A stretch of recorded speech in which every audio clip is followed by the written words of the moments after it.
Hotel family, Aquava. Welcome to lesson number 4, Mdw Ntr, the world's oldest mathematical language. So the big picture of learning divides learning into 7 liberal arts: the trivium, which includes logic, grammar, rhetoric, and the quadrivium, which includes arithmetic, music, geometry, and astronomy. We are basically focusing on the language of Mdw Ntr. So we are going to focus on the logic and grammar, particularly of the Mdw Ntr. We might be able to recognize that there is a relationship between these two, um, which I identified as a relationship between mind and matter. For this particular lesson, I want to focus on the arts of language. I have done some work on the arts of quantity, uh, and specifically, we're going to look now, and is at least in the next couple of slides, on the nows or the names of people, places, things, and ideas. So we use the Roman alphabet to identify the idea of a deity, and we use the Roman letters God in lowercase to identify any deity in general. And because of the way we capitalize and use capitalization, we can they capitalize capital God, and that identifies a singular deity, specifically in religions of Christianity, Islam, and Judaism. Um, and there have been other names, Hebrew names such as Elohim, Greek names such as Theos, Latin names such as Deus, and Sanskrit Diva.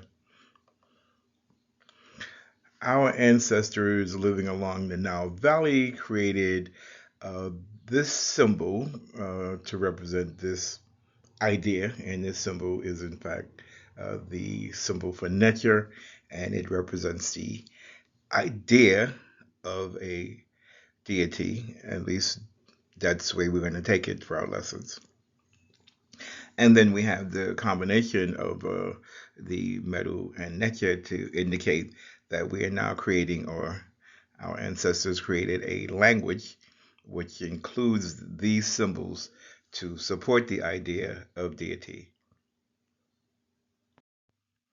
So this idea of deity travels, deity in the form of Ntr, travels from um, south down north along the Nile Valley as our ancestors moved along the Nile River, migrating up south, migrating from up south down north, as they created civilization in all directions.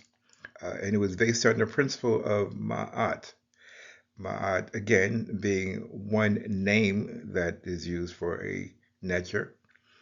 Meanwhile, the invaders who entered from the north identified the first break in the Nile as they encountered as the first cataract. But in fact, the first cataract is not up in Aswan. That is, in fact, the sixth cataract, because the first cataract happens down where the Nile, white and blue Nile converge down in Khartoum, which is at the bottom of the screen. And so, again, invaders saw that as the last cataract because they traveled against the river, but our ancestors moved with the river. And so the first cataract would have occurred south of Meroe. And we have images on temple walls, tomb walls, which indicate what these ancestors look like as they traveled from up south to down north. And we see pictures of them. In fact, we see these images who are identified as Nubian, and they actually have the feather of Ma'at in their hair. Um, and it's interesting because I found some current images of some Ethiopians which also continue to have that same hairstyle. And then even if we look at this young man who plays for the New York Knicks, he is close to having the same hairstyle as those ancestors who traveled along the Nile. So one of the numerous ways that nature was represented on temple walls and papyri and tombs is what we see here. Uh, we see nature represented as a ram-headed man with horns surmounted by the symbol for Ra. This nature represents the creative force of nature, the creative force specifically the nature that creates man. And we also can see that nature Kanum, who this is shown on a boat traveling along the Nile. So besides identifying nature, Neteru, scribes were also willing to show other varieties of people on temples and tomb walls. And what we can see in the Mdw Ntr in front of these four men are indications that they are foreigners and that they were bringing gifts of offerings, gifts or offerings of gold. The gold is indicated by those round circles.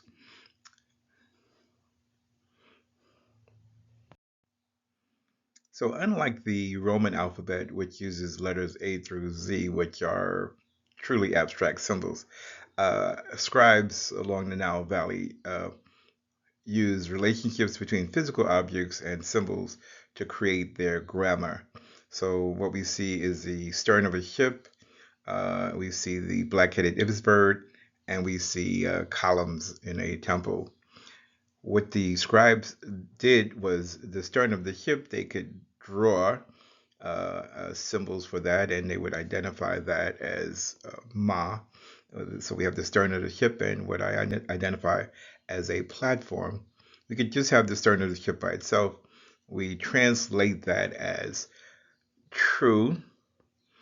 For the black-headed ibis bird, we again can draw that, or it is drawn, pretty much looking like a black-headed ibis bird, and the ibis bird is transliterated with the letters GM.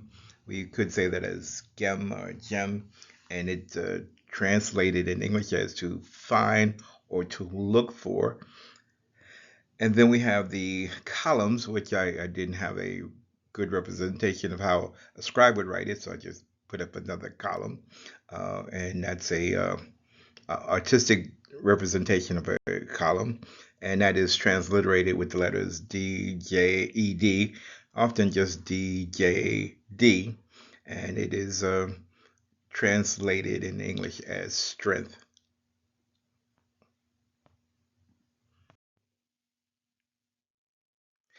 The Rosetta Stone was the key to the deciphering of the hieroglyphs of Mdw Ntr, as it's properly called.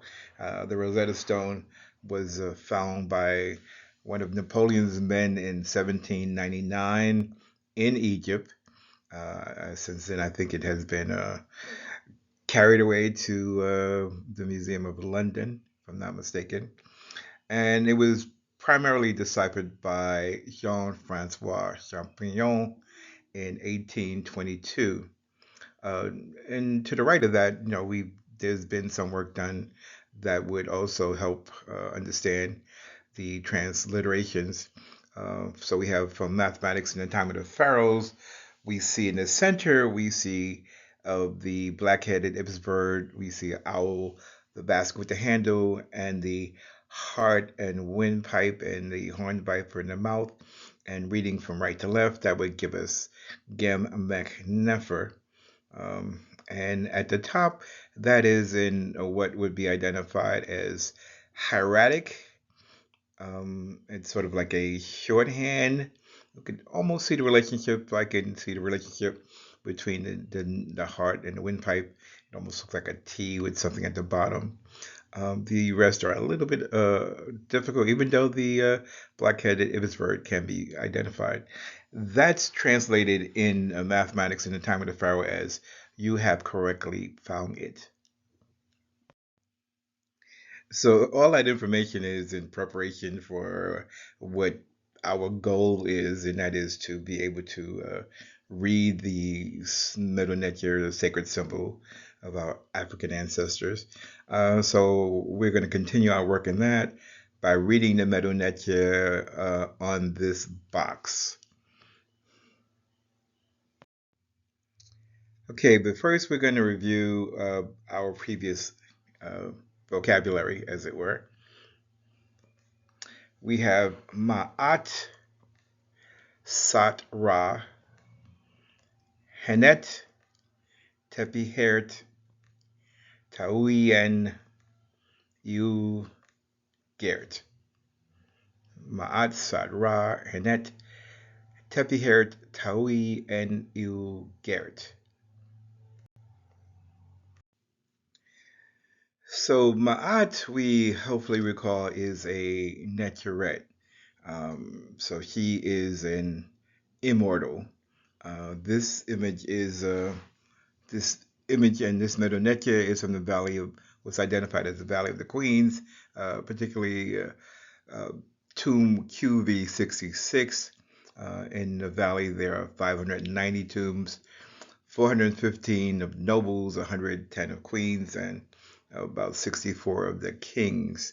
But the transliteration of this one will go as follow. We have Asar, Sut-Hemt, Wert, Nevet, Taui, Nefertari, Mut, and Merit.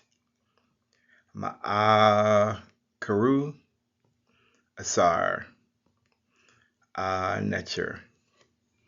Asar, Sut-Hemt, Wert, Nevet, Taui, Nefertari, Mut, and Merit. Ma'akaru, Asar, Netzer. So the Sut-Hemts and the Nasudbitis were buried in tombs, so were some of the nobles. Apparently, 590 such tombs were found. This is actually the entrance to QV66 as it's identified on the right, and on the left we can see a diagram which indicates what this tomb looks like if we drew it out. So we saw the tomb of the Sut-Hempt, but the Neterus weren't buried in tombs. They were worshipped in temples. And in this image, we have three Neteru, two Neterettes. And in the center, we see the Neter Khnum, again, the man with the ram's head, with the horns, ram's horns, and the solar disc on top. And we know that that is indeed Ra. And then the two females to the right and left are the twin sisters, Aset on the right and Nevet Het on the left. And the vocabulary behind Aset goes as follows. Za, Ankh, Jed, was, Seneb, Neb, and that Neb could be the Neb in Seneb. Mehes, Neb.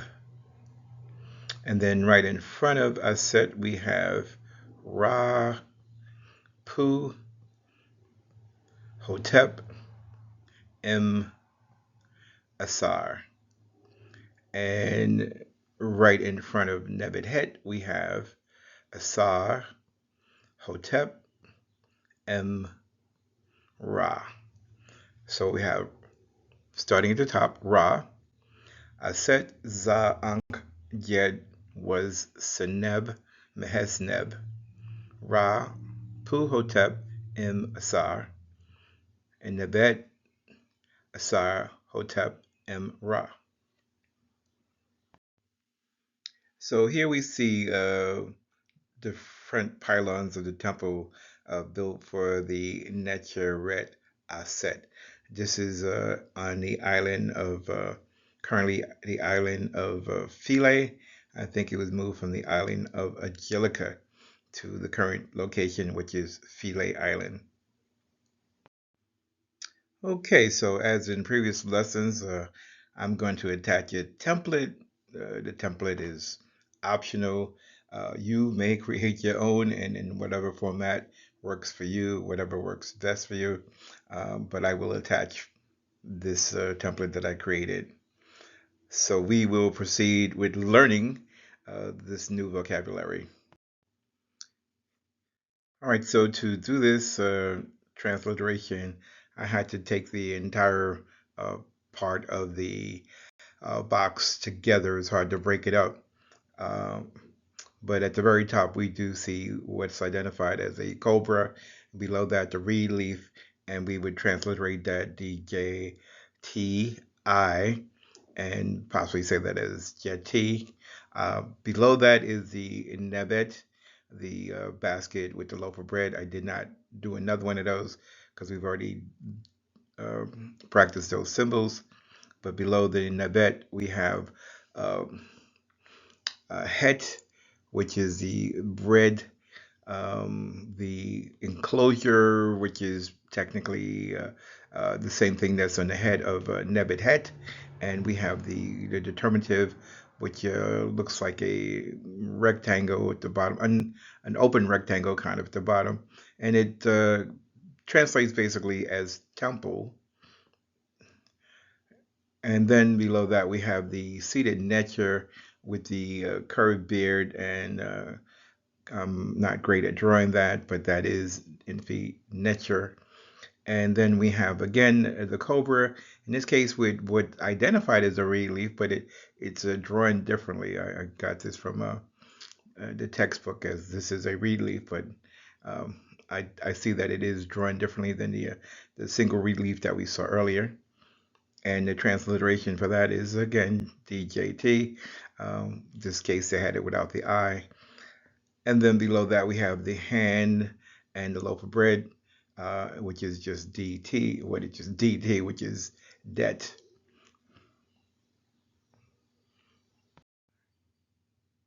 All right, next I guess I opted to do Nebet again.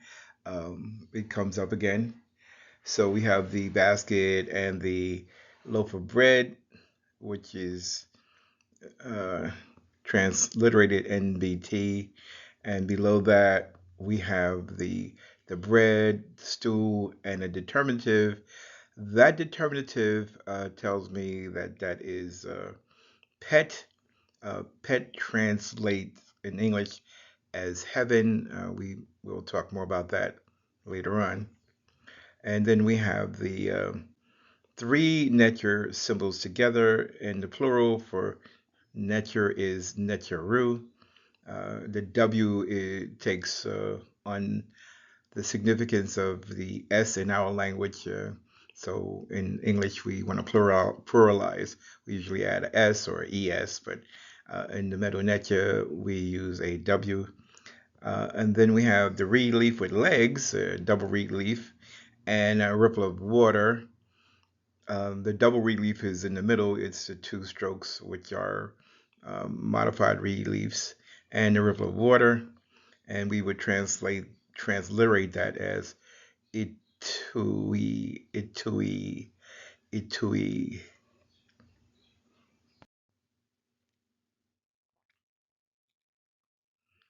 So next we have, again, a whole combination of Mdw Ntr symbols together. We have what's identified as the placenta in the mouth, and transliterated that is KHR, care. And then we have the reed leaf and basket with a handle, SEK or IK, ick. And then we have the three symbols that go together, which is Asar, also identified in Greek as Osiris. And I, again, transliterate that as ASR, Asar. And then again, we have the placenta, in this case with a ripple of water. And so that's KHN, Ken. And then we have the suit plant and the uchik. Suit plant and the uchik is suit. And we have a seated person with the flail, which is a determinative, which tells me that this is a quote unquote noble. Okay, so what we want to do now is put all of that together and try to read the first two columns on this box. Okay, so to try to make life easier for us, I have made the image larger and just focusing on the side with the nebet het. And starting at the top right, we have Jetty, Nebet, Het. Okay, that's her name. Neturet, Jet, the two, Nebet, Pet, Henet. Neteru, Etienne, Care, Ek, Asar, Ken, Suit. So just reading the whole thing, we have Jetty, Nebet, Het, Neturet, Jet, the two, Nebet, Pet, Hent, Henet, Neteru, Etienne, Care, Ek, Asar, Ken, Suit. Okay, so you might note that I am not trying to translate this at this point, even though I have some ideas on what I believe it means, but I'll save that for another level of instruction. Meanwhile, our next lessons will focus on another Neturet, and we'll use this image here where we can see the Neturet on the right. If you look carefully, you can actually see her name written right above her head. And additionally, we will use this set of meta-netia to continue to talk about that same Neturet who appears in a different form. Meanwhile, okay, Shemhotep, I appreciate those of you who are following along. I appreciate any comments that you have. Any feedback is always welcome. Meanwhile, Shemhotep.